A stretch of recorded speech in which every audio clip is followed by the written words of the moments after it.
আজকের সভায় সমাগত প্রজ্ঞাবান বিজ্ঞ সুধীরকে আমার আন্তরিক শ্রদ্ধা জানাই।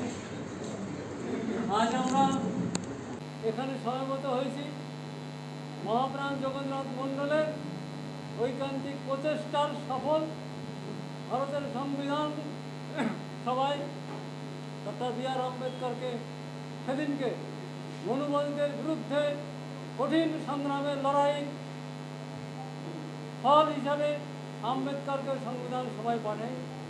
পাঠানোর যে আমাদের গৌরব, আমাদের ইতিহাস, গর্বিত ইতিহাস, এই ইতিহাসকে আজকে আমরা ধারণ করতে শিয়ালদার থেকে পদযাত্রা করে গুরু রবিদাস দুয়ারে আমরা হাজির হয়েছি। আমাদের অতীতকে আমরা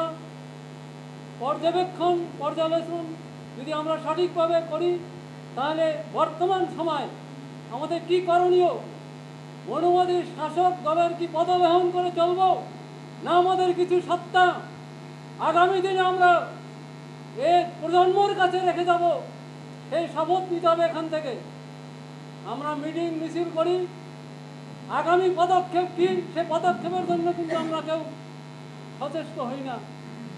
এটাই দুঃখের, যার কারণে আমাদের প্রজন্মকে আমরা আমাদের সাথী হিসাবে পাই না। আমাদের প্রজন্মকে তারা মনুবাদীরা কী করে তারা ব্যবহার করছে। কেন আমার সন্তানকে তারা ব্যবহার করতে পারছে? এফিসিয়েন্সি কাদের? আমাদের। অর্থাৎ এখানে আমাদের আগামী পদক্ষেপের জন্য যে রাজনৈতিকভাবে আমাদের এগিয়ে যেতে হবে,